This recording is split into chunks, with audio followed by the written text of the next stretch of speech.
So I'm wondering, and this is a Warren specific question, Pastor Jeff. Okay. Do people go to the Italian Fest right after church like they go to the Black Fest with all they church clothes on and stuff? Well, actually, with hats and stuff. Actually, they had a Catholic service down there this morning. A whole Catholic service, all in Italian. All in Italian? The whole, everything that they spoke to, the whole service was... That wasn't Italian, Doc. In Italian. That wasn't Italian. I'm just telling you what they were speaking in tongues.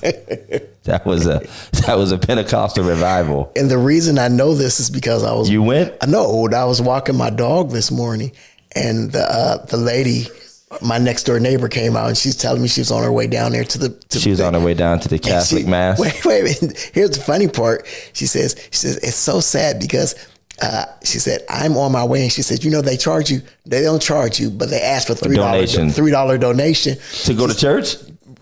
She said, but wait, here's the funny thing. She said, I knew the guy who was in front of me, and I knew that his wife passed. And when they asked him for the $3 donation, he said, he was like, my wife went in before me and she paid. That's hilarious. That's hilarious. That's the story of the week. He said the ghost paid for me. He was married to Casper. Jesus paid it all, and so did my wife. Jesus paid it all. What's up, y'all? We were trying to figure out if black people behavior at the Italian Fest is the same as the Black Fest. And let's just say that they can get away with charging $3 to go to church. We would never. Well, they charge $3 just to go to the fest. But they did not have it while they didn't stop charging people during the Mass? I don't know. I guess not. Were they up in there eating guys barbecue and stuff during the Mass? I mean...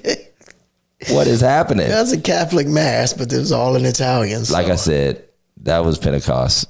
That was one country Pentecost, one language. Man, how are y'all doing? Welcome to Religiously Incorrect Podcast. Do us a favor, tag somebody, let them know we're here. It's Sunday night service. Share it on your page, share it in your stories, share it to Instagram, share it to Black Planet, MySpace. You know what I'm saying? Yahoo groups. Text message, AOL chat. Put it on your page, your Sky pager. Oregon Trail, DOS, everywhere, wherever you get your media at. We are brought to you today by the African American Community Fund. The African American Community Funds, established in 2020 of the Foundation for Appalachian Ohio, supports Black-led and Black-serving organizations throughout the 32 counties of Appalachian, Ohio to elevate the quality of life and address disparities in African American communities. Check them out, call them, or check them out at www.appalachianohio.org, or you can call them and reach them at 740-753-1111. Check them out. Thanks, Big Ernie, for giving me a call the other day, too. Hey, I see what this is gonna be, man. This is gonna be the Jeff Sympathy episode. This is gonna be the Jeff. Stop hating on my sympathy. Man, he might as well came in with like an IV, like a bandage wrapped around his head. Hey, can I have my time? You can, but you should have milked it, man. You should have put like bandages on that had nothing to do with your sickness, like a boot on your leg. A splint on your arm. Got a wheelchair. Put him in a one of them ear bandages from the Trump rally. Well, I mean, honestly, that's what I feel like. I feel like I got 2 weeks off from my job. Right. Action laid me off. My church told me not to come. We about to lay you off. GM called me. I was like, I ain't never worked at GM. you got laid off from jobs you're not even at. Packer told me not to ride past their job. Right. Packer. 717 said I can't bank there for 2 weeks. His insurance dropped him. His dog left him.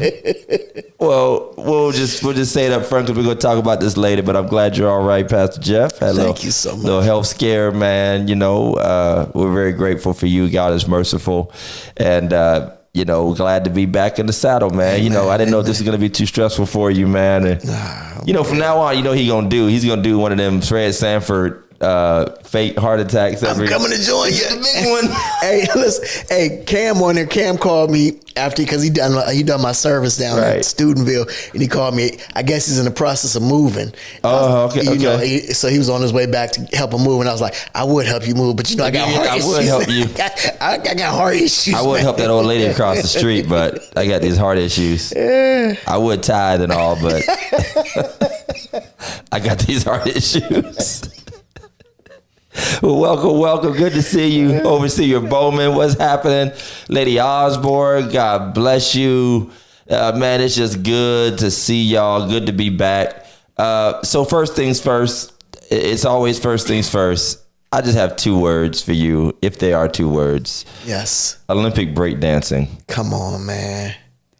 You know what? If slavery is America's original sin, this has to be a close second.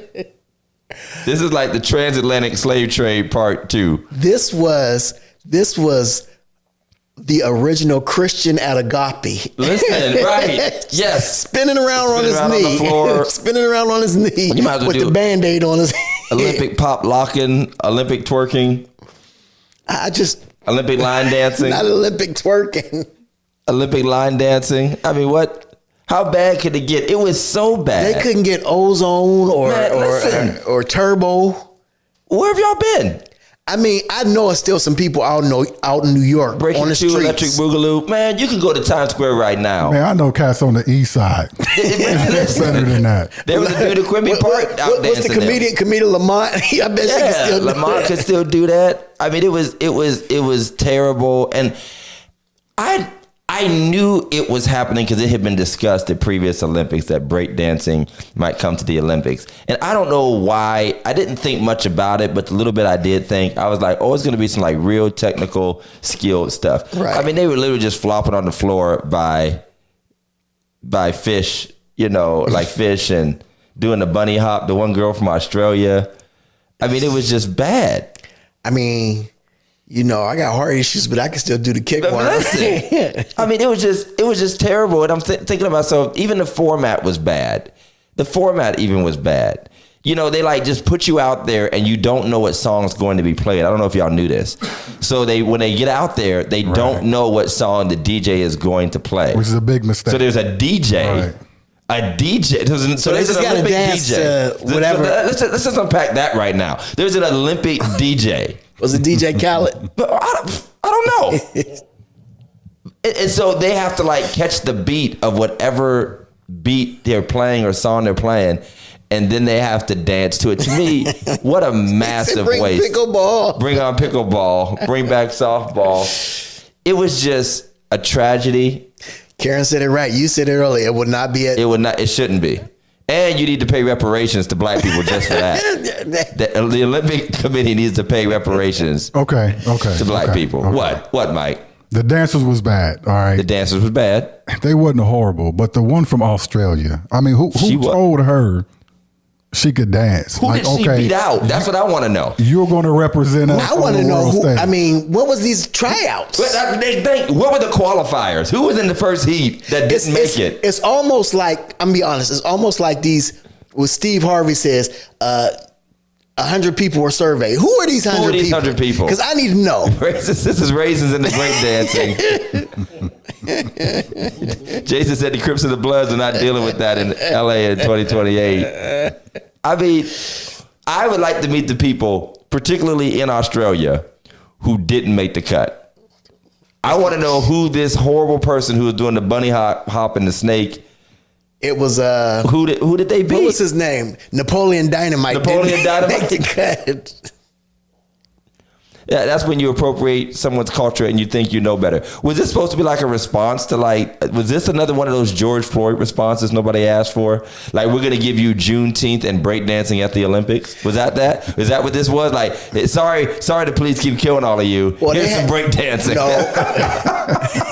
Here's some breakdancing for your They had to for your troubles. They had to weigh out they had to balance out didn't. the Jamaican bobsledding. No, they didn't. For the Winter Olympics. They had to, so they gave us breakdancing. They had to balance out nothing. Black people are doing just fine at the Olympics. We're doing just fine running and jumping and still dunking on people, even though the doggone American basketball team is barely winning these days. But they won the gold. And I'm going to tell you what. Who'd they beat? I'm going to tell you. Stickman? What was that guy's name? Paris. Stickman?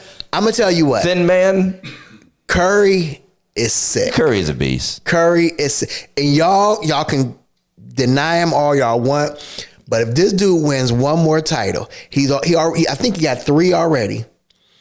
Dude has got over 30 some thousand 3-pointers. the best 3-pointer ever. I don't know about that. You about to say he's what? He is one of the best 3-pointers. He is the best 3-pointer. Yeah, ever. he is. Well, I thought you was about to say he would be the best player. I'm saying he's gonna have to be named in that top 5. He has to prove it to me. You know what he has to do? He has proven it. No, he hasn't. He has to go to Cedar Point and make shots on them little rims. That is smaller than regulation. If anybody can do it, He's got to win me a teddy bear. That's what he's got to do. He's got to win me a giant teddy bear. Yeah, or he's not the greatest. I'm saying I think the cat is up in the top 5 already. I get it. So breakdancing won't be back. You know what else won't be back in the Olympics? Boxing. Really? They said boxing is not going to be in the Olympics anymore. And oddly enough, apparently it has nothing to do with that woman that won the gold. You know she won, right?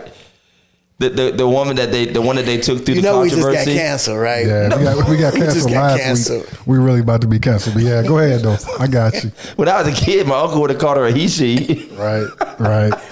That's what they used to say. Cancel times 2. But anyway, no. In all seriousness, because that really is a quip at the crazy people who went insane over this. The young lady, she is a female apparently, that had all that controversy. She did end up winning the gold. And, I was kind of waiting once I saw that for there to be more people like, see, I told you kind of a thing. But boxing won't be back. But then again, boxing is not boxing like it used to be. I mean, who do you know that has been doing Olympic boxing? I can't name one boxer right now. Okay, Karen wants to know why there isn't anything on the top shelf above. Because we wait for you to buy something. Because we're on a budget. We wait for you to buy something. That's what it is. Because we haven't finished raising money for the religiously incorrect building fund.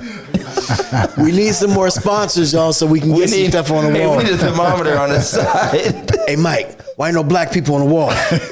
No black people on the wall. We need a thermometer on the side showing our religiously incorrect building fund. We have not yet reached our goal, saints. Hey, what's happening? Amber? Good to see you. Amber. Good to see you. Congratulations we're still working on that out. Baby. By the way, since she mentioned it, what? Oh, you got like a vase up there. I did realize something, and I want to go ahead and just tell the joke now. We can unpack it later. I did realize what we need to add to our set. Okay. A giant Bible.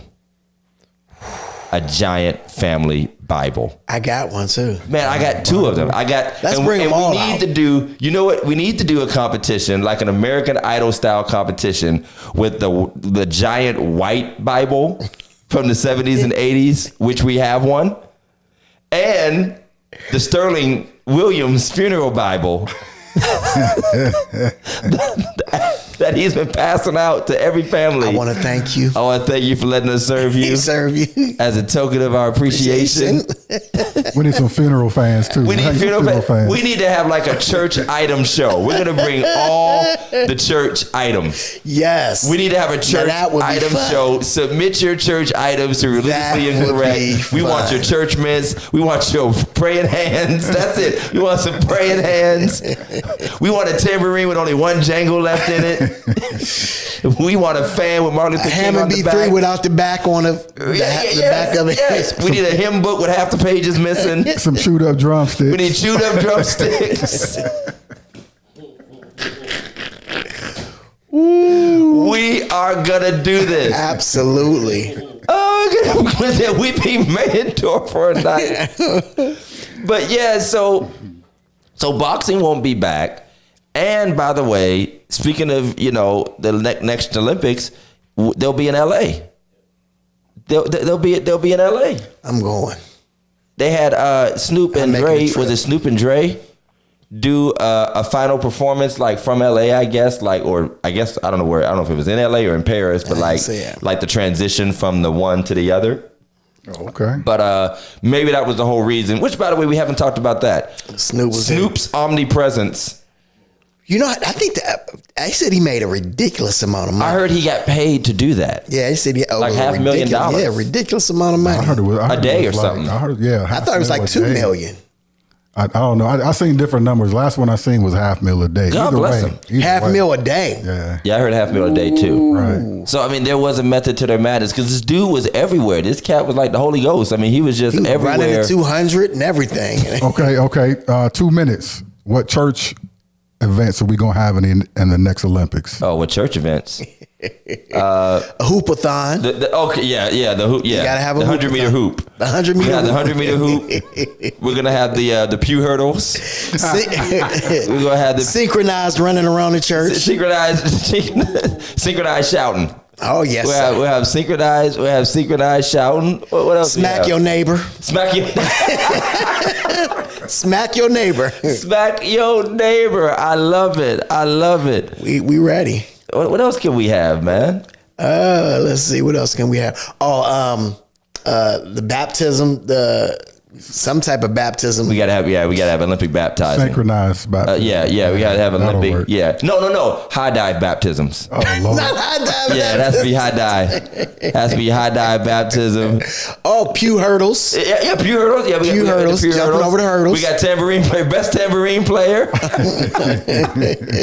Shout music, drumming. Yes.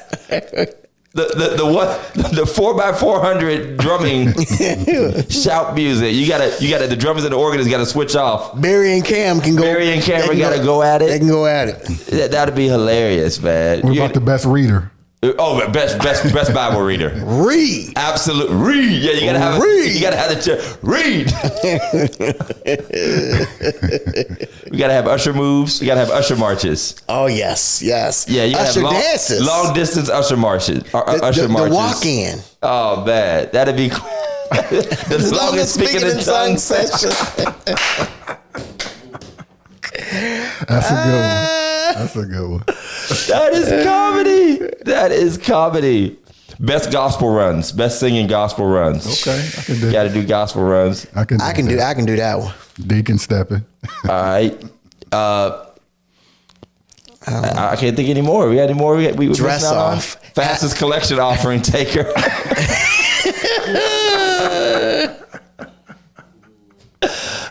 Deacon stepping. Cullen had preach-a-thon. I like this one. Yeah, the 30-meter choir walk-in. The offering basket relay. Y'all on fire tonight. Y'all on fire. Scott said the Holy Ghost fallout would look like the Australian breakdance. Oh my God! We need to have church Olympics, brother. We need to have church Olympics, man. We gotta make it happen, man. It'd be a good robe choir entry. That's right, the robe choir entry. Who has the best sway? I get it. It's crazy. I get it, man. Well, we're going to make that happen, man. Thank y'all for tuning in. Be sure to like, to share, to tag somebody. I know y'all going to keep it coming. The fastest gum taker. Bible name spelling bee. What do you used to call that? 7-Up or Swords Up? Swords Up? What's that? Oh, you have to find the scripture the fastest. Longest person to stay asleep during service. Most that I lost already. Oh man, y'all are good. All right, y'all know what time it is. Even though we've already had a good time so far, it's time for meme of the week. It's meme of the week. Meme of the week. Welcome to Religiously Incorrect, ladies and gentlemen. Meme of the week. Meme of the week. Thank you. Send us your memes of the week.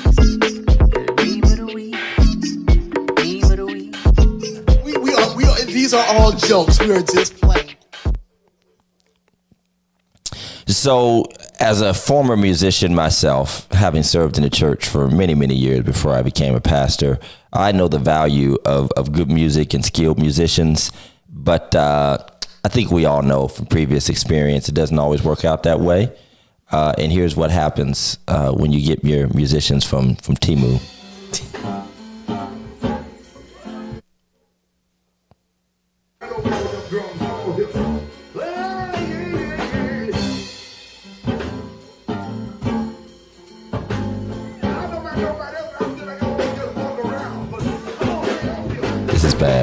This is bad.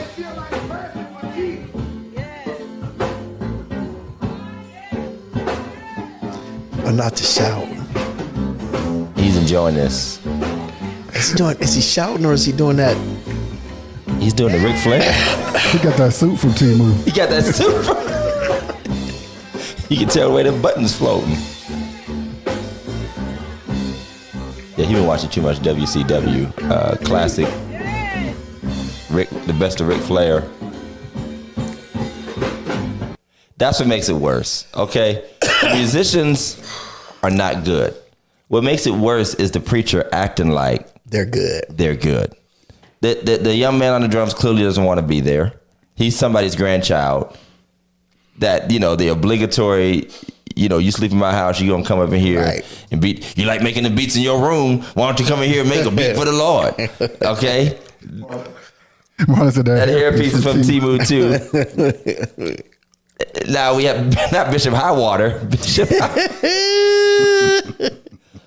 Then we got old girl. Play it again. Play it back. Then we got old girl on the keyboard, which Can you turn it up a little bit? Which clearly has light up keys.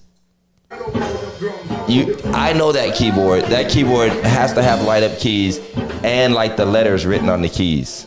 I was looking for Triton on it. I guess. No. That's not a Triton. Don't even do chords like that. Then you got Tito Jackson back there playing the bass. He back there killing though. Yeah, he's killing all right. He should be put in jail for murdering that bass. He look like he doing hopscotch.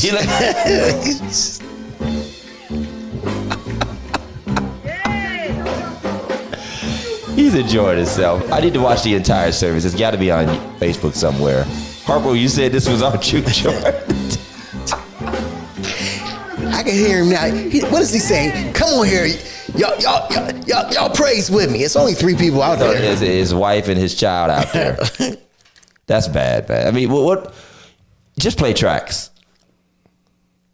Just play tracks. Just do that. And I've always been, you know me, I am a staunch defender of mediocre church talent. I'm a staunch defender because I just feel like the church is a communal place. And so everybody has their own levels of talent and we should not obsess over excellence and only let the best people. But some people just don't belong anywhere near. You're doing the funk. Some people don't belong anywhere near an instrument. And you'd be better off not having it. Well, most churches, a lot of churches are on a budget. And those were they don't have budget musicians. That was a budget preacher. Those were Rent-A-Center, Flea Market, Shein. That was a Shein band. He should have went back to the house with that. Correct. I mean, just right up under there, they said, if you need these musicians, look down on the TikTok page. Correct. TikTok buy here page right now. Correct. Well, if you have a meme, you'd like to send one in, please send it to religiouslyincorrectpodcast@gmail.com. You can like and subscribe to our page and send us an inbox. Send us your funniest. Now, we don't and we typically don't just make fun of people just worshiping, but sometimes it's just that bad. Yeah. It's just that bad. And I mean, when you go home from that, what do you say? We killed it, Doc? Yeah, we had a time. We had a time? We had a time. Yeah, you had a time, all right. Time stopped. The Lord is good. Y'all gonna make Jesus come back. Y'all keep it up. That's just what I say. So we want to thank our sponsors for supporting our show, the Phillips family of businesses, Phillips Care Lawn Services. You still have time to secure them to take care of any of your lawn needs. These leaves are going to be falling soon, and I know I don't want to pick them up. I'm in a doggone enchanted forest where my house is at, and so it's always a task. So check them out. Cutting, mowing, edging, trimming, anything that has to do with outdoor work, they can take care of it for you. Phillips Care, 330-219-7916. And while you're at it, check out Phillips Care Cleaning Services. They do it all from residential to commercial buildings, from the floor to the ceiling. Not only do they do basic cleaning, upholstery cleaning, floor cleaning, but they also do renovative work. They do repairs on homes. If it has to do with the building, they can probably do it. That's what I say. If it has to do with the building, they could probably take care of you. Check them out by phone, 219-7916, or look them up on Facebook at Phillips Care LLC. We also brought to you by Action, the Alliance for Congregational Transformation, influencing our neighborhoods. Listen, big news, drum roll, please. Listen, our Trumbull County Action truck is here. We are ready to unveil it. I've been driving it. We are ready to unveil it. We will be unveiling it September 10th, downtown Warm. Please bring Lottie Dottie and everybody. Come on out to see the new Trumbull Trumbull County Mobile Market. Come out, buy some groceries, get some hog maw, some lamb chops, and all the rest of that stuff they got on there, and some fresh fruits and vegetables, please. We're looking for you to come out on September 10th. See y'all then. Well, Pastor Jeff, I want you to introduce today's subject, and everybody who's tuning in, some of you might already be aware, Pastor Jeff ran into a health dilemma this week. I'm very grateful, as always, with all the jokes aside. It's 10:30 a.m., Pastor Glenn. It's 10:30 a.m. 10 o'clock? Okay, it's 10 o'clock. It's 10 o'clock.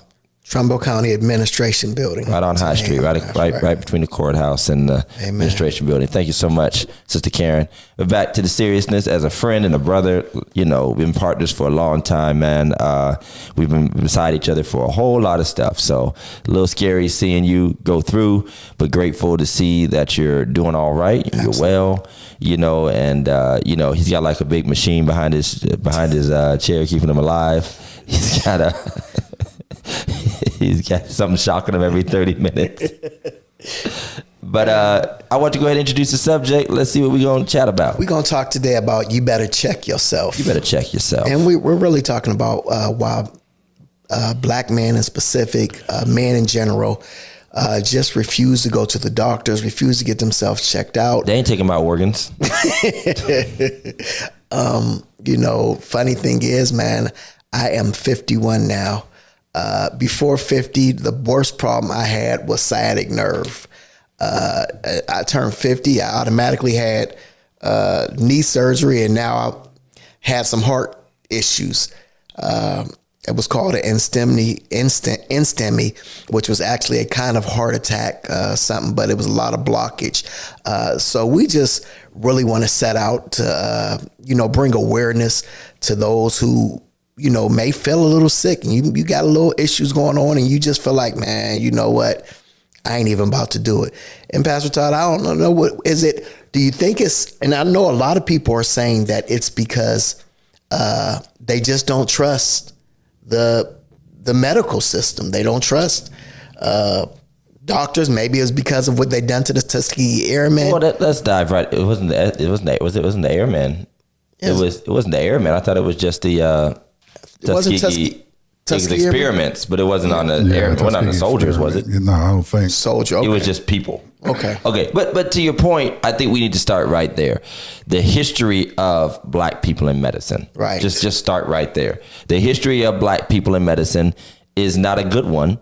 And quite frankly, the present condition of black people in medicine is not a good one. So, I mean, historically, you have the mistreatment of black people at the hands of medical professionals, experimentation on black people at the hands of medical professionals. I mean, going all the way back to Henrietta Lacks, who they exploited her body for research, and which is why we have some of the advancements that we do have and knowledge that they were able to develop, but they basically sacrificed a black woman for that purpose. The Tuskegee experiments, the scandal of purposely injecting black men with syphilis, to just basically give them a disease and see what happens. Literally was the whole, like, over decades, give them the disease and see what happens. And by the way, these are the experiments we know about. Oh, come on. These are the ones that have been admitted to. Right. And that doesn't even count the misconceptions and mistruths that have been spread about black people, from everything from mental, cognitive deficiencies and inferiorities, like literally whole theories that black people's brains were smaller than the white man's brain and incapable to breeding, to slave breeding. And you had to believe that there was some so-called scientific or medical so-called expertise involved in that, based like you would do dogs and animals. And to the fact that it was believed, and it was even reported. I think I was watching John Oliver once about bias in medicine. There are still books around, actual medical books in libraries, that claim that black people do not feel pain the same as white people. That we have a higher pain tolerance and therefore should not be afforded pain medication at the same rate that white people are, which is why they can get Oxycontins every other second. And I think that's what I want to talk about real quick, is because... And I want some. I know I know a lot of those are theories, but there is an inequality with many of us who may not make as much or don't have the insurance that others have, and they go in and they get a lesser treatment. Oh yeah, absolutely. Because even if they're obligated to, you're not getting the same standard of care, and that's been historic. My mother, won't tell her age, but she's not that far up. She was not permitted, when she was born in Mississippi, to be born in a hospital. It was still forbidden. Wow. To be born in a hospital. She had to be born in a house. Are you serious? Yes. Your mother? Yes, my mother, Linda Faye. Lady Linda was born in a house. You know, so that wasn't that long ago. That's something we often look at. That's during slavery time. Thank you for the clarity. I still think they gave it to him. I'm gonna go with that. I can't believe, and to be honest, it went on so long. Not only, I don't believe that they just didn't not treat them. I believe they probably set them up to see how it might spread. That's just me. But you know, you're right. I'm just being wrong on purpose. But I'm saying, like, so we're not that far away from people not receiving the care, like you said.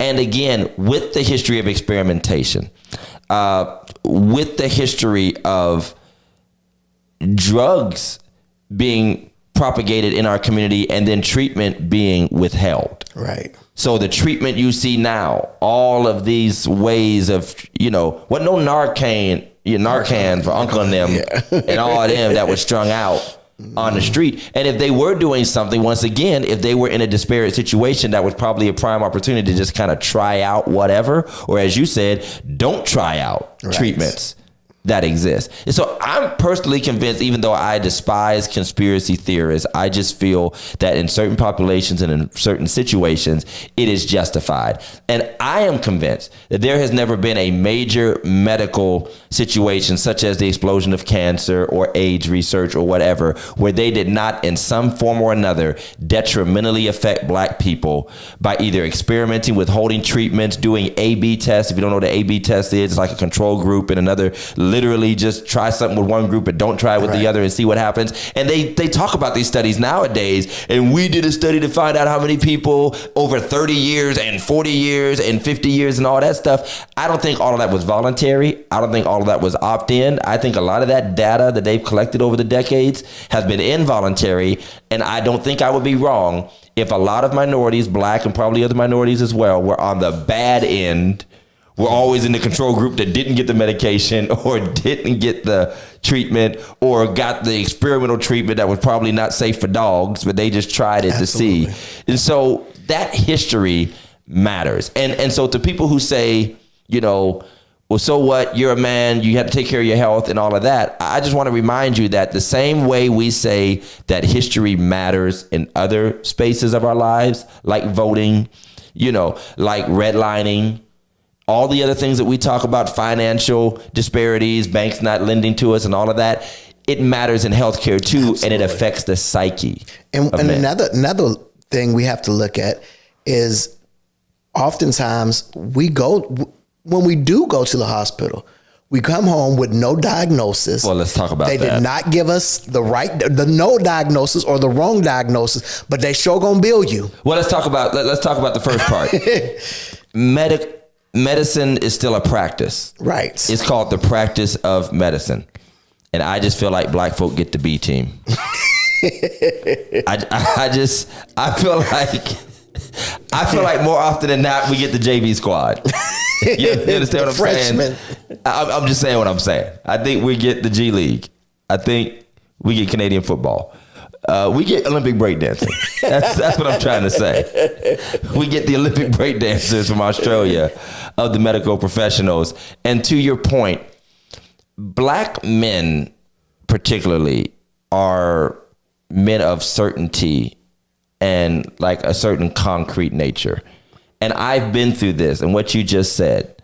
and we'll talk cost in a minute, but let's just talk about the fact that there is a cost with no resolution. Right. There's been an invasion of privacy, which we all know black people hate the invasion of privacy. We'll hit that in a minute. There has been time taken off of work. I remember I sat through hours upon hours upon hours of lung testing and breathing tests. And to your point, everything came back inconclusive, but the bill. The bill was conclusive. The bill was very conclusive. You know, and so it is frustrating because I was talking to a brother I was golfing with today, and he was saying the sad thing is how hard you have to advocate for yourself and ask questions. Absolutely. And hope that the doctor or the medical professional you're walking through is not just going through the motions or just trying stuff out on you, and not taking your perspective seriously about how you feel and what you think about it. And so they come back with a lot of tests, a lot of blood work, this facility, that facility, and well, we'll try this and come back and see what happens. And listen, every time I go to the hospital, I somehow got to go to the bathroom just like I do here at Religiously Incorrect. But I'm walking and I'm listening to them talk about other patients in the hallway. He's like, he's a goner. I'm listening. You're in the room and they're like, cough. It's just... I mean, like, he been up here 3 times this week. Go ahead and book Ben Hurt. Just let him see.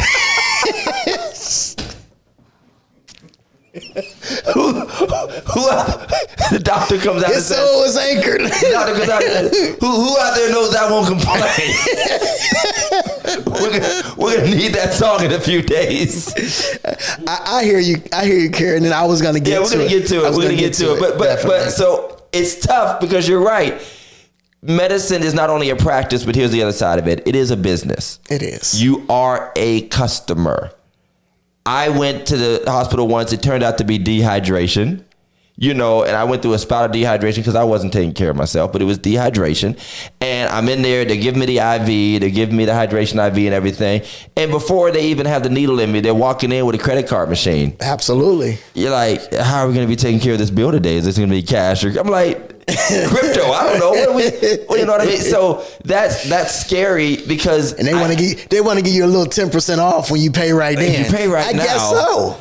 Would you like to sign up for a credit card that would take 20% off your bill? Would you like to join our rewards program? Hey, I'd be like, hey, I got this Giant Eagle Advantage card. How much can I get with this Advantage card? Do I get fuel perks for this? Oh God! Am I in the Shopper Saver Club? But I mean, so it's a business, and as we've seen in Warren, it's a failing business because apparently a lot of us aren't paying. Apparently, there's a lot of people in arrears right now. Well, and they say just to that point, they say that's why the bills are so high because other people aren't paying. We're paying for those who aren't paying or can't pay. Well.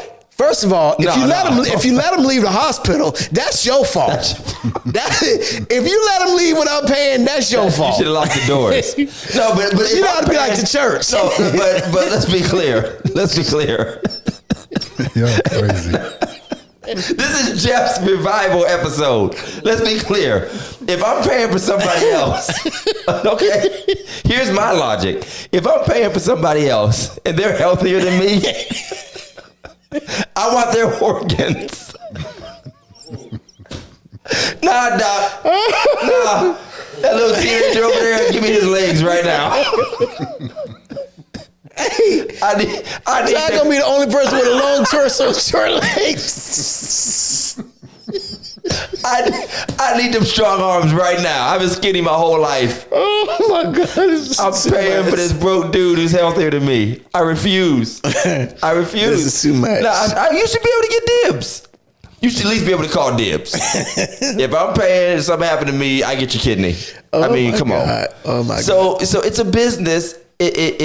And black men, and let's just be honest, black men are strapped. Absolutely. I mean, I'm dead. Black men are strapped. And unfortunately, one of the biggest things that goes by the wayside out of the two things, main things, medical and insurance. Y'all, you know, y'all all got some medical bills.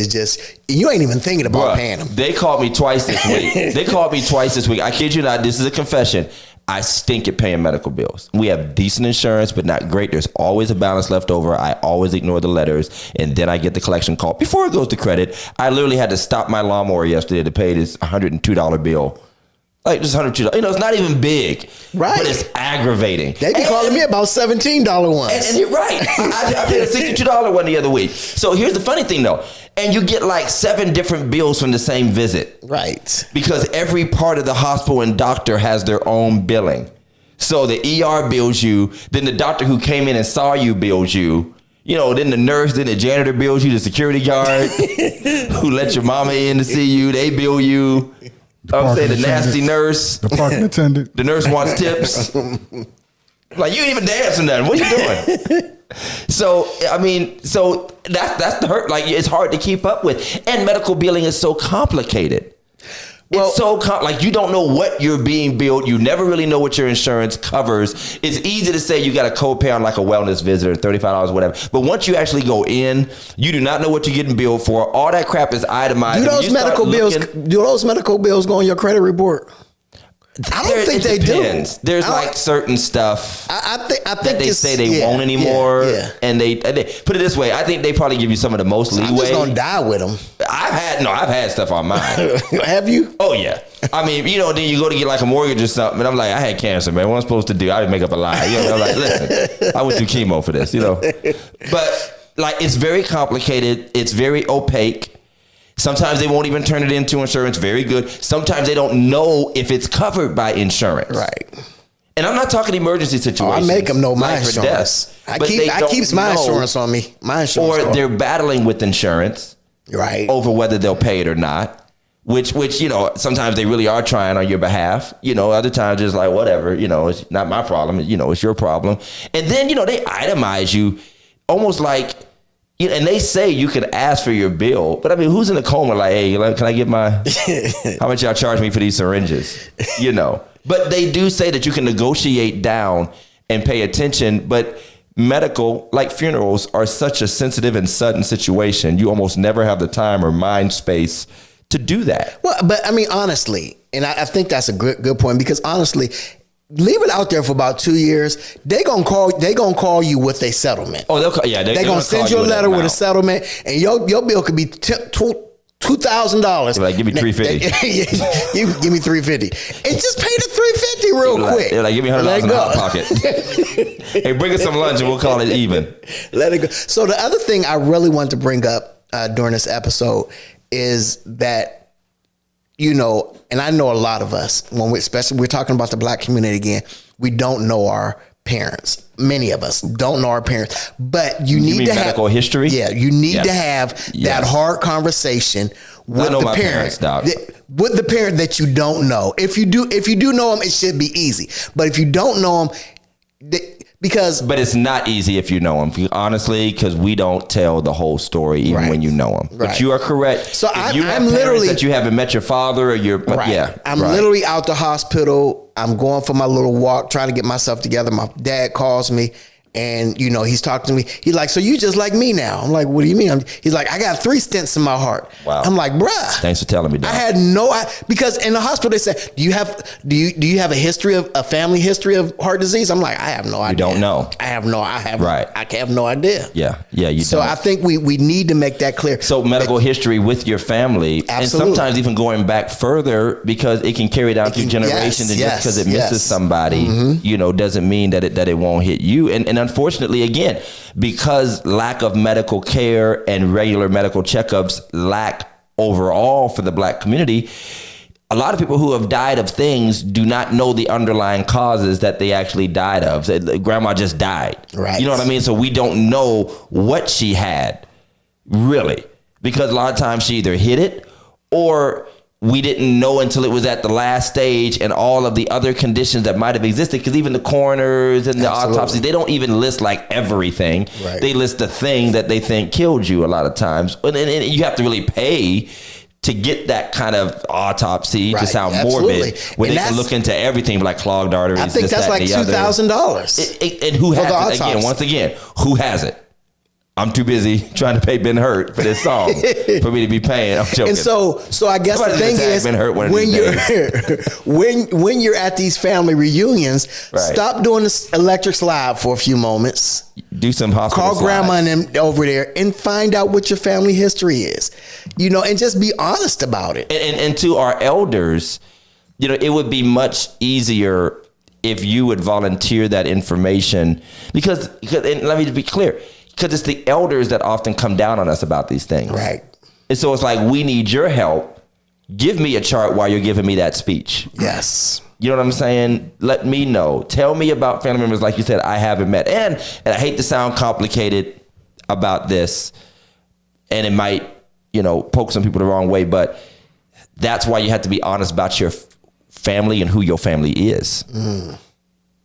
That it can be tough and devastating sometimes because if that person is not your father, then those conditions are not yours. Right. Absolutely. And if there's somebody out there and you might be able to know, sometimes you don't know, but you might know, I know who your real daddy is. I never told you. Right. But honestly, your heart problems could be based off him and not the person that raised you. And that's another reason why some transparency and tough conversations at some mature stage in life are important, because a lot of us are sitting here talking about somebody that's not our blood. It's not our hereditary. Your transparency might be needed for that transfusion. Brother, you need blood. You need your real daddy. Find out you got alien blood all this time. You from Krypton or something. We don't need to know that. Go ahead, Mike. Now, with all that being said, all right, how many of us are actually going to get the yearly checkup? Not I, said the pastor. Well, from what I've read, I think men get yearly. It's something like a depth triple the time the woman go. So the woman goes once a year and we go like every 3 years or something? It's whatever it is bad. It's bad for us because we don't feel like we need it. We feel like we cool. We feel like, we are right. We're not. And it's unfortunately just not a part of our regimen. It's not a part of our regimen. It almost has to be something like filing taxes, like you have to do it for us to do it. Well, I'm gonna tell you right now, Dr.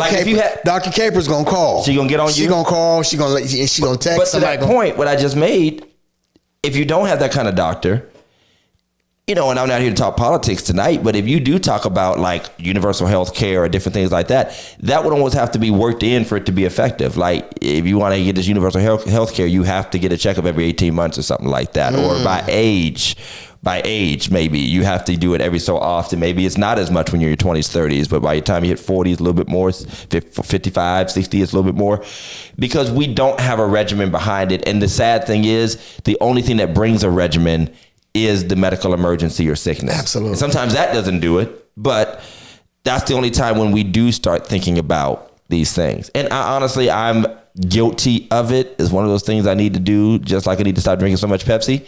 I know what I need to do, but the habits of life, and like you said, nothing feels wrong. But here's the honest truth with us men.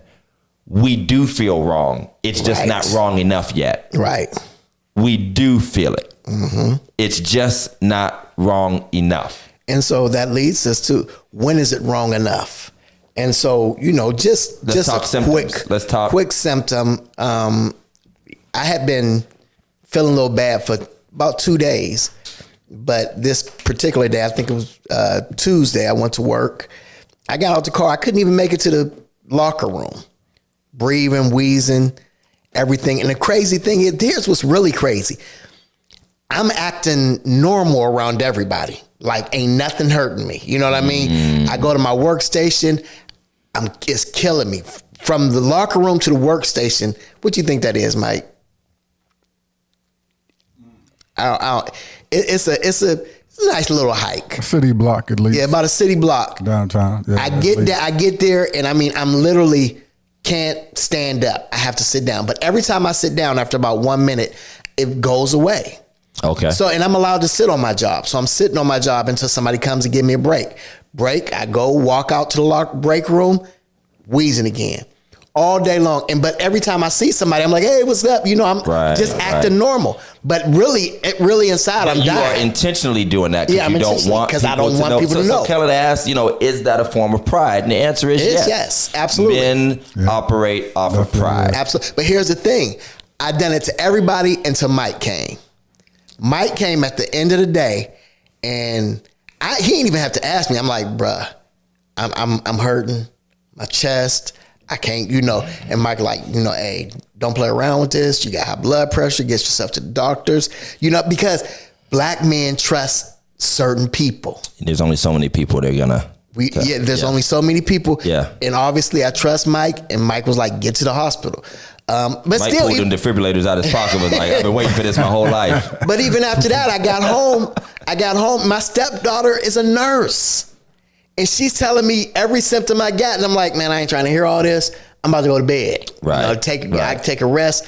I took a shower. I went to lotion my legs and about fell over. Wow. That's when I was like, you know what? Something's right. I'm going to get to the hospital. So the messenger matters. The messenger matters. Absolutely. Who is getting on you. And here's the sad thing. I'll be honest. And Tatum said something a little earlier. She said, I schedule Kevin's appointments for him. Pastor Kevin Osborne's, he's not dying early on me. I noticed that my wife doesn't make any comments like that. She's seen my insurance policy apparently, and I'm worth more dead than I am alive at this point. But it takes somebody, and I'll say that. Kudos to you, Pastor Tatum, because a lot of women do that. Oh, let me back up. They do the harping and the nagging, but not the planning and the scheduling. So maybe, and I'm not saying it would work for everybody, because I'm sure some men would see that appointment and just ignore it or whatever.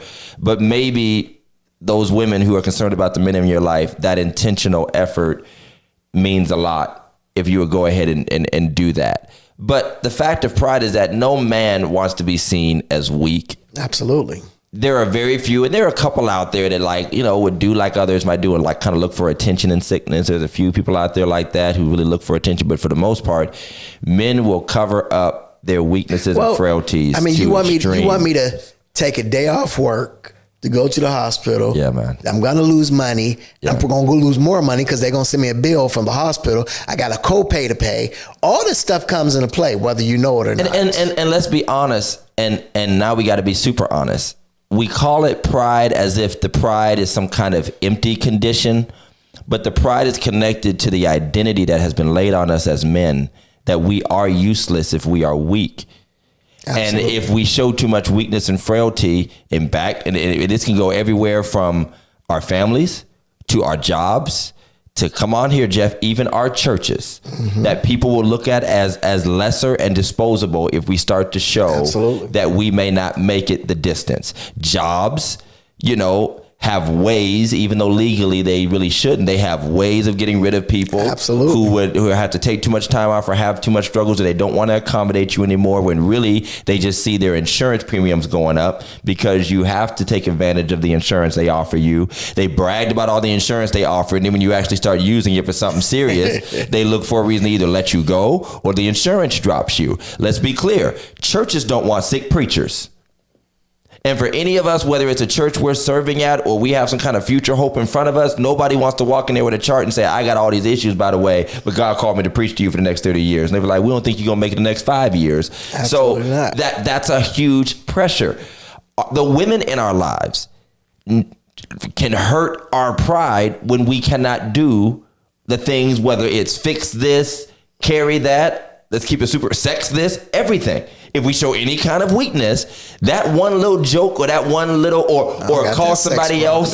What'd you say? I don't got that sex. Okay, I'm just saying. But men in general, so sometimes we got to be careful. Jeff is just not gonna let that pride go when it comes to side business. We almost got through a whole episode without a sex joke. Jeff fixed that right up. No, we didn't, because you started off with the whole. He said something early. I can't remember what it was, but go ahead. It wasn't me, man. You took it wrong, man. That's that devil mind in you, brother. No, but what I'm saying is, so our society, including the women in our lives, including the congregants in our lives, the very same people who shame us for not going to see a doctor will be the same people who would express doubt in us and our abilities and our capabilities when we start going to see a doctor. And they might not say it outright, right, but they'll start to display it to us, the way they treat us. Yeah. I mean, no man even wants somebody, you need somebody to help you carry those back. You know what I mean? Like, no, I don't need nobody. But as much as you think I want the help and I should take the help, then let's be clear, it become like a little jokey joke. Oh yeah. And then you be like, all right, yeah. Nobody wants to do that. So I think Glenn made a good point. Glenn made a good point. And men don't want to hear the bad news. We'd rather live with the sickness than hear the bad news and have to deal with our sickness. I want to die in a blaze of glory, hooping and just fall over. Let me just do what I want to do, and then I'll die. What I really want to do is I want to be hooping really hard. And then I just fall over, and for some ungodly reason, there's an open casket just right in front of the pulpit, and I just fall into it right there, and my funeral starts, and I preach my own eulogy. No, but pride is a big thing, but the social structure that we are a part of feeds that pride. It feeds that pride. And that goes back, and let's be clear, we're not just talking about health physically. We've talked about that with mental health. We tell men to go get mental health help. And then when they do, we say, oh, you're something wrong with you. You're crazy. Right. Or let's come back to the church. You don't trust God. Wow. Come on. Yeah, you don't trust God. Okay. How can the preacher who's supposed to be healing everybody else, praying for everybody else, visiting everybody else, when he gets sick, there's a sympathy, but there's also a doubt. Yeah. Oh, that's a good one. Your prayer life is off. What sin did you commit? They're like the boy's parents. What sin did you commit? That he's sick. Karen said, no other man's about to live in his house. I'm going to stay alive just for that. Every time I get ready to cough, I see some other Negro coming around. I'm like, no, sirree. Hey, it's funny, but my daddy said it. My daddy said, I don't want nobody over here after I die. I don't want nobody coming over here to eat. Because I don't want nobody looking at what I got. Listen, that's correct. And he's real serious. But yeah, so even the spiritual side of it, when you treat the men of God like God men, right, and then they display who they really are, which is less than God men, they're just men. I've watched, I'll never forget one time I was in a church service and a woman fell ill. Like this might be it, fell ill. And they were doing what you should do. They were calling the ambulance, and they had a real nurse treating her and all this. And one preacher remarked, not over the pulpit or anything, but I heard him clearly say, all the power in this room, all the preachers in this room, and you can't raise her up? Literally. Like, I kind of halfway despise that person to this day. Not like I hate you or nothing, but I just don't have respect for that approach and the fact that that's how you handle that moment. Because again, we live in such a weird conflict between believing in God's healing and accepting God's will and the reality of human frailty. Absolutely. We live within this weird tension because we're just preaching miracles and all that. And they're like, oh, you save yourself now, kind of a situation. Like, you're on the cross, save yourself. And so we have to wrestle with that culture we've created, and men internalize that. Karen and P.O. can say we was in morning prayer the one day, and a lady fell ill. Morning prayer, 5 o'clock in the morning, 6 o'clock in the morning, something like that. And right, we all praying, and she passed away. It's. I don't think it takes away from our prayer. Things happen. Life happens. What I'm saying is we are all responsible for creating that culture. Absolutely. You can't just bash the men. Preachers don't take care of themselves. You don't let them take care of themselves. Let me say you've been gone too much. I need to be gone much. Y'all stress us out. And the funny thing is, and we are a little younger. I'm 42. You're 51. We have watched what y'all did to the older ones. And we watched what they did to themselves. And I am even more adamant that if I just feel I just need a week off. I did it the other week. I'm just out. Literally. I had a little light invitation that wasn't even that serious. It wasn't that serious. It wasn't a preaching. It was just hey, if you got time, come by. And most preachers be like, can't miss church. Right. And let's just throw this because we talk about preaching and the preacher, since we're talking about the stress you go, let's talk about that for a second. Because the more grief you give us about us not being there and how church ain't the same when we're not there, and you don't want to hear nobody else preach when we're not there, the less likely we are to take care of ourselves. Because you put it on us that we have to be there. And then you almost make us feel ashamed well, what we have subject yourself to, even though many of us do have capable men and women of God who can serve, but they just play that whole, I want to hear the main guy. And there's nothing wrong with that. We all want to hear the main. That's fine.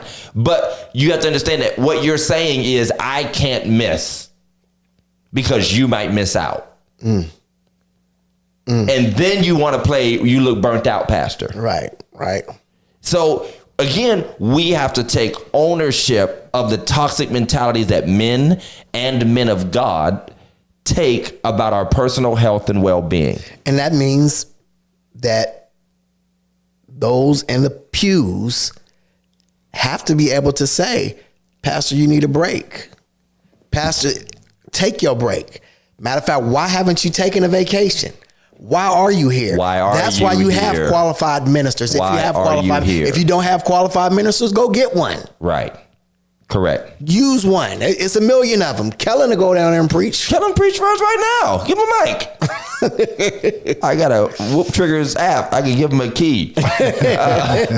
So we say it, and that's the funny thing. My Deacon Grover says it all the time. There's no higher office in the land, besides that of a pastor. You have to put like the president besides that. And obviously we're talking about true men and women of God. We're not talking about charlatans or people that make a joke out of the ministry. Right. It's a game for them. There are a lot of people who are really giving their life and heart. And just for those of you who don't understand it, that life and heart and passion we're giving to the ministry is not that 35-minute sermon or even that hour and a half or 2 hour worship service. Right. It is not. The stress before, during, after. You don't know what it's like for your mind to be in 9 different places until you've been a pastor. Every phone call. Phone calls at 2, 3 o'clock in the morning. You have no idea. And can we go a little bit further? Since we're talking about black men and particularly pastors in healthcare and being unhealthy. Can we talk about this? You cannot shove every unhealthy food down my throat and then say, why are you unhealthy? Will you please have a church dinner with salmon or something?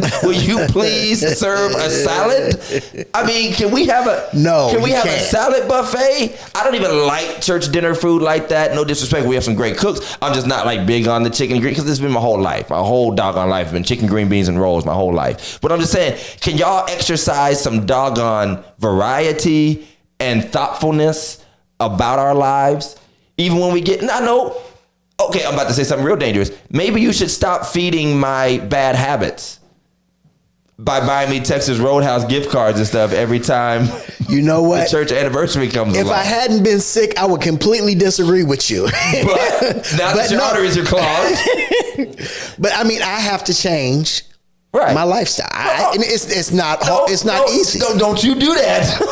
What's that? What's she say? She said no smothered pork chops for you. Jesus. No, I'm not, but I know you guys get the point I'm making. You guys cannot keep feeding us this diabetes punch. You guys cannot keep inviting us to these banquets and I mean it. One night when I went to Bishop's, the Berean, and they had dinner afterward. Now I knew I was at the special table, to be honest. I was at the special table. I got to sit with Bishop, so I'm at the special table. He doesn't get the same food everybody else gets. Right. But they're having like salmon salad, and I'm like, this is how the healthy preachers eat. Everybody else is over there dying off of fried chicken, falling over. But I'm just like we are responsible for what we do to the people that we want to be more healthy. But we also have to be responsible for ourselves. That is true. And know that, this fried chicken, push that plate away. Push that plate away. My kids, I throw it back. My kids still gotta have pizza with extra cheese and pepperonis. Right. And I still gotta have that Southwestern salad. You know what I mean? I have lived 51 years with no issues. And now I literally got to take 6 pills a day. 6 pills a day. And that's the funny thing. All right, Pastor Tim, you had the salmon too, right? You had the salmon. We're Berean kids. We're treated well in Columbus. But to that point, and often the healthcare struggle is that things are so sudden. Everything's all right until it's not. Right. And then just like that, you can't drink pop no more. Just like that, you got to cut sugar out of your thing. You know what I mean? Just like, and so that's, we will make you to lie down. Right. Right. But I'm saying, like, the recommendations come so swift and so quick, and all of a sudden, like, that Excuse me, that quick, the hiccups always come when I talk. That quick, you're on 4, 5, 6 different pills, and that quick, you got to drink this much water a day, and that quick, you can't have barbecue no more, and that quick, and so it can be so sudden, it can be off-putting, and like you said, you've gone 50 years like this. You're kind of like, man, bunk this. You know what I mean? Well, you can say bunk it, or you can get ready for your funeral, and I'm not ready for my funeral. You know what I mean? So I made the choice that I want to be different. I want to live. I want to see Grayson graduate. You know what I mean? I want to see Grayson graduate, you know? So lifestyle it's inevitable. You got to do what you got to do. You know, you can't play around with it no more. I want to see Grayson not destroy curtains. That's what I want to see. No, that's not what. That's what you ain't going to see. That's matter of fact. You know me well enough. Do you think those blinds got put up? They ain't get put up. They ain't get put up. I tried real hard. If you can wait a week, I'll put them up when I get back. Okay, so let's talk about one last subject. We've talked about cost. We've talked about uncertainty. We've talked about health issues and all that kind of stuff. Dave said, hold up on the barbecue. All right. Then there is the big one, and that is the invasiveness of it.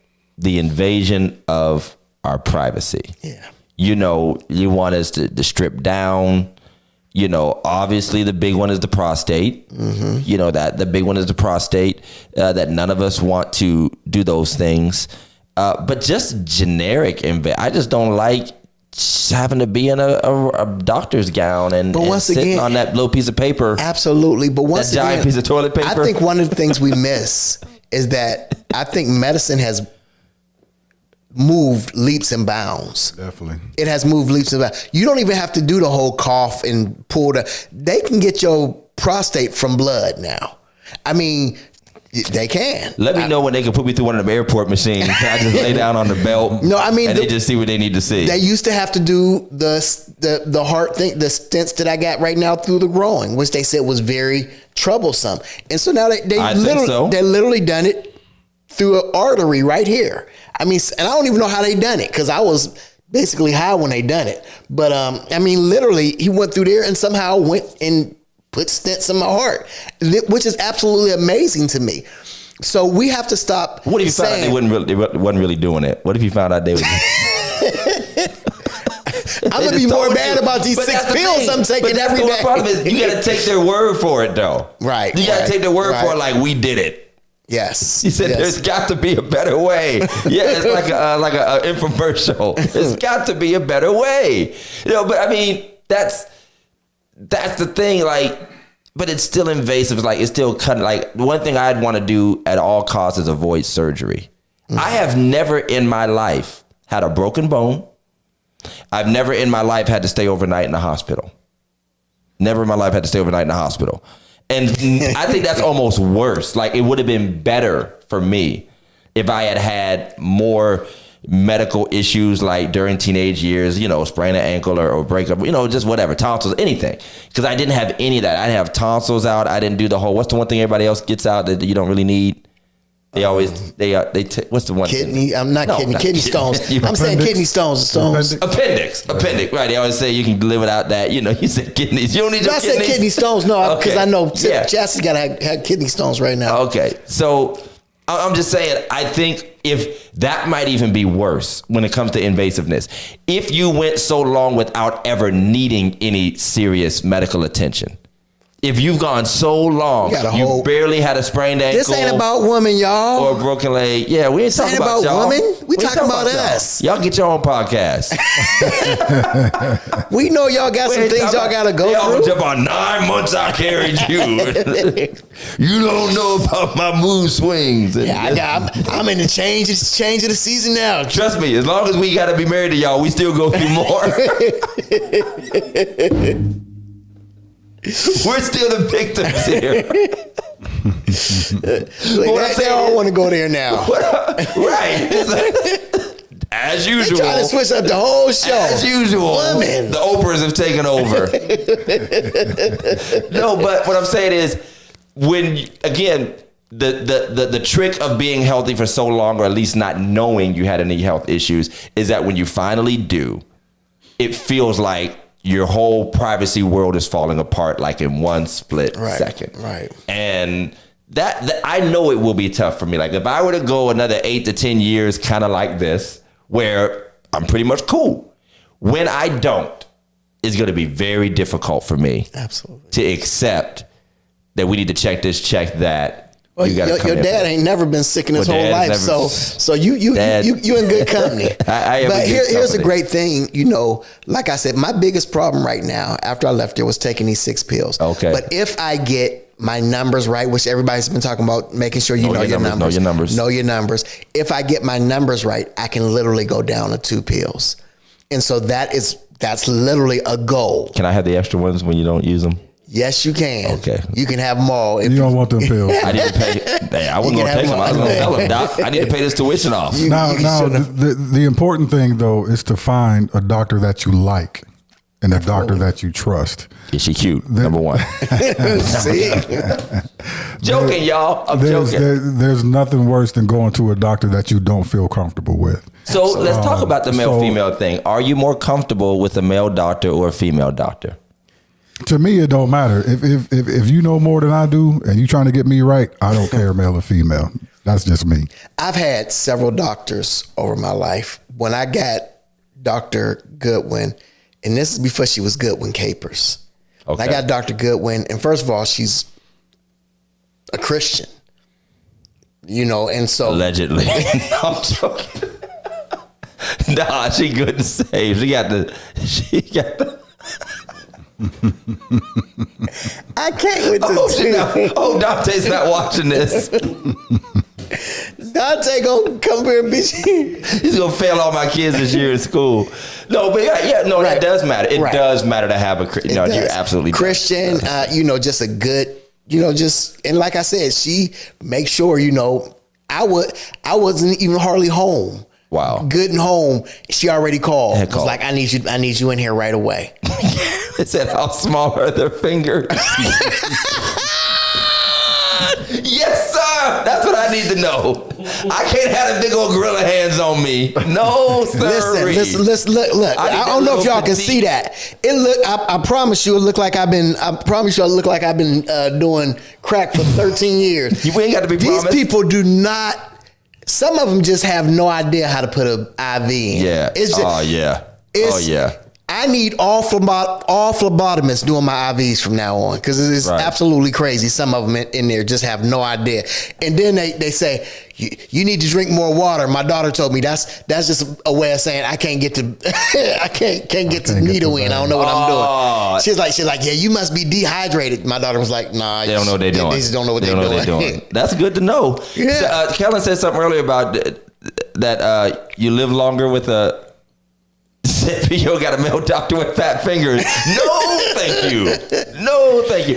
Kellen said, I have a female doctor. I heard you live longer with them. I believe it. I believe a female doctor would likely keep you alive. Because let's be honest, a male doctor, don't forget this, a male doctor is still a man.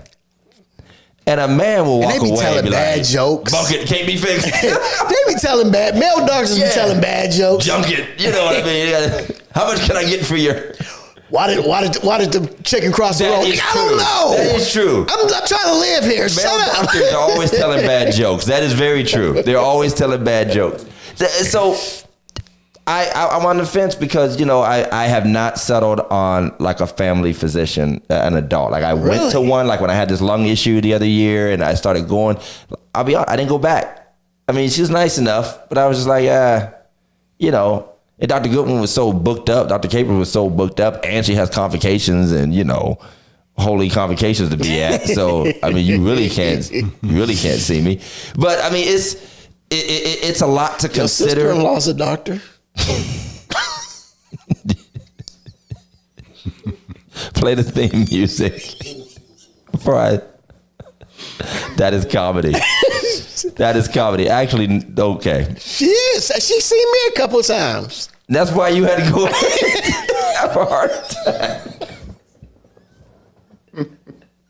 Coincidence? I think not. I can't. No coincidences. Only correlation. Female doctors listen more to their patients. I probably would end up going with a female, but it still has to be good. Okay, this might be a bad question, but we're religiously incorrect. Do you feel like you have to have a foreign doctor? No. Nah. No. The Indian people aren't the best ones anymore? I mean, You know what? They're good at specialty stuff. They're good at specialties. They're good at specialty stuff to me. Because we had Dr. Wu, Dr. Chu. You know, my mother did. You know, If you need a gastric bypass surgery, you know, you might want to go see Dr. Patel or, you know, Palau, whatever. I want to just give credit. I think it was Dr. Scott, who was he's an orthodontist, but I just want to make mention of what you said about being a believer. If you have a doctor that believes in God and believes in, you know, obviously we say believe in God in a generic sense, but we'll talk more in our sense. It is a little comforting when they express that they have faith like you do, and you can have that conversation, because you do know that obviously by account of their profession, they're still professional about it. They're not like delusional. They're not like, you know, your diagnosis is blessed oil. You know, like, okay, take 3 dabs of blessed oil a day. do 3 Hail Marys. Do 3 Hail Marys and speak in tongues, and you'll be all right in 3 weeks. But it is good to know that they're not scoffing at your faith, and they probably understand as a believer the balance that you are operating in between faith and practicality. So that can be helpful. Well, one of the things I did read is that a lot Carol said, I need a doctor whose name I can't pronounce. one of the things I did read was that, you know, a lot of males are looking for male doctors, and there's only 5% of them in the U.S. Yeah, so very, they're very not. low. They're very. And just to give a big shout out, my cousin is a doctor down in Youngstown. Dr. Davis Hodati. David Davis is his real name. Okay. But you know, if y'all looking for a good male doctor, he's definitely got a good. What's his first name? His name is David, but you know, we all use African names. So his African name is Hodati. Hodati is pretty hard to pronounce. I think I'll give him a call. I agree with Carol. I need somebody that I have to second guess myself before I call him. I need that kind of person. How about, as we finish up, proximity and accessibility to healthcare? You know, they say you should go see a doctor, but have you tried to make a doctor's appointment lately when it wasn't an emergency? I mean, well, first of all, you got to talk to that answer machine. 3 months. Oh yeah. You know what I mean? And so it is not always as simple as people say. And honestly, and that timing is what can get you off, because let's say we had this conversation right now and I walk out of here like, man, I need to get myself together. If I make an appointment and they don't schedule me till November, by the time November comes, I will have forgotten. Well, here's the problem, Pastor Todd. I'll cancel it. You're right, but here's the problem. The reason they have to schedule you out because they have their normals that they have to schedule in. So because you've waited so long. I'm more important than them. Well, you may be to you. How many of the normals are preaching like I preach on a Sunday morning? Show me one of these people shouting early, ain't he all right? Let's have a hooping contest, and whoever wins is the person that gets to see. But put me in the hooping Olympics, and if I get the gold, I get to see the doctor. Here's the thing. That's how long I had to wait, almost 6 months to see Dr. Capers my first time seeing her. But once I got on rotation, you know what I mean? You good. And they get you in. So you if you were waiting to the last moment, you are going to be, you know.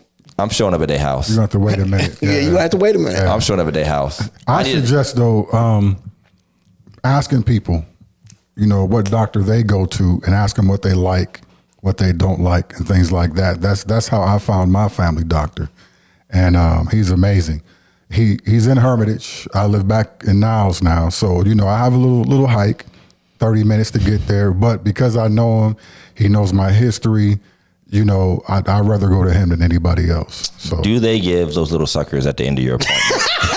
That's what I want to know. That's pediatrics, brother. That's what I want to know. A sticker. Do I get a sticker, a cookie, something? Well, I really appreciate you sharing your story, Pastor Jeff. And you're right, we have to take our health seriously. I think we all know that. I think that coming to the place where we do it and we really follow through with it is something that we really can. K-Wan is in the building and he can heal the sick.